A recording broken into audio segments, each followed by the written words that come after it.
नमस्कार, स्वागत है आपका स्टेनो महासागर पर। 100 शब्द प्रति मिनट डिक्टेशन स्टार्ट। अध्यक्ष महोदय, मैं शुरू में ही बता देना चाहता हूँ कि डॉक्टर सुशीला नायर के व्यक्तित्व में मेरे जीवन पर बहुत अधिक प्रभाव डाला है। गांधी जी के जीवन का भी मेरे ऊपर काफ़ी प्रभाव है। जिन माननीय सदस्यों ने भाषण दिए हैं उनका भी प्रभाव पड़ा है।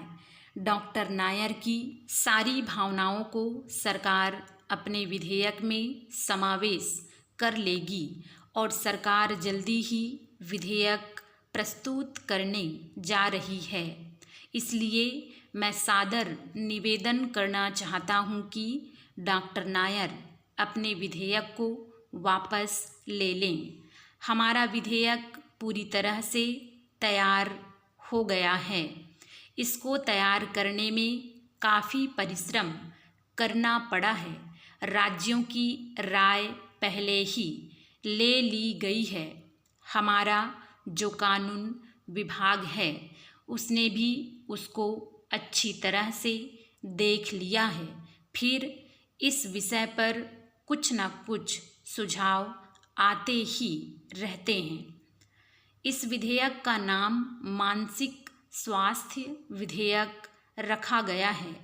अब इसी पर विवाद है कि उसका नाम क्या हो। कुछ लोग कहते हैं इसका नाम मानसिक रोग निवारण विधेयक रख दिया जाए और कुछ कहते हैं कि मानसिक आरोग्य विधेयक नाम रखा जाए। ये सब मामूली बातें हैं।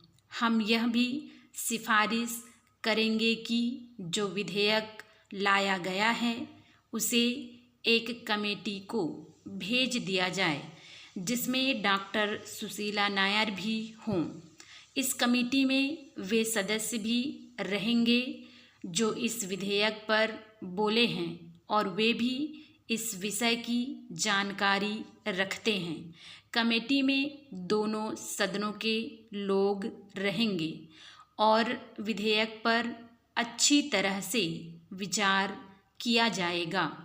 साथ ही एक अवधि रख दी जाएगी कि 1 महीने के अंदर इस विधेयक पर प्रवर समिति की रिपोर्ट आ जाए। मैं यह स्पष्ट कर देना चाहता हूँ कि मुझको पागल शब्द अच्छा नहीं लगता है। इसको बदलना ज़रूरी है, परंतु इसको कैसे बदला जाए यह हमने डॉक्टर सुशीला नायर पर छोड़ दिया है। वह सोच समझकर अवश्य ही कोई अच्छी राय देंगी।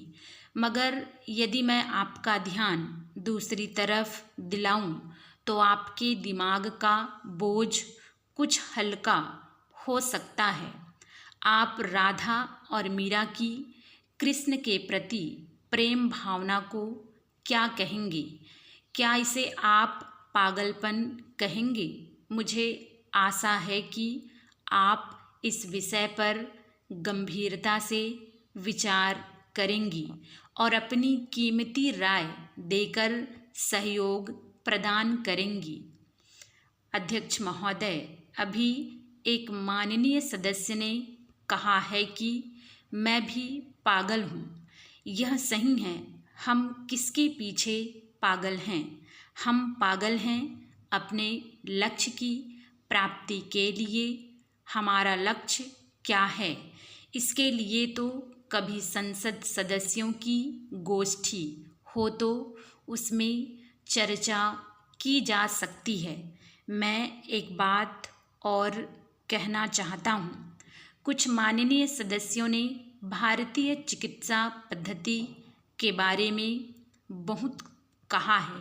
उन्होंने आयुर्वेद के बारे में कहा है कि हम बहुत पीछे जा रहे हैं। एक तरफ तो दुनिया मंगल ग्रह पर जा रही है और हम पीछे जा रहे हैं। वर्तमान में दवाओं के बढ़ते चलन से लोग अब आयुर्वेद की ओर मुड़ने लगे हैं और उसका उपयोग कर रहे हैं, जिससे उनके स्वास्थ्य पर काफ़ी अच्छा प्रभाव पड़ रहा है। स्टॉप।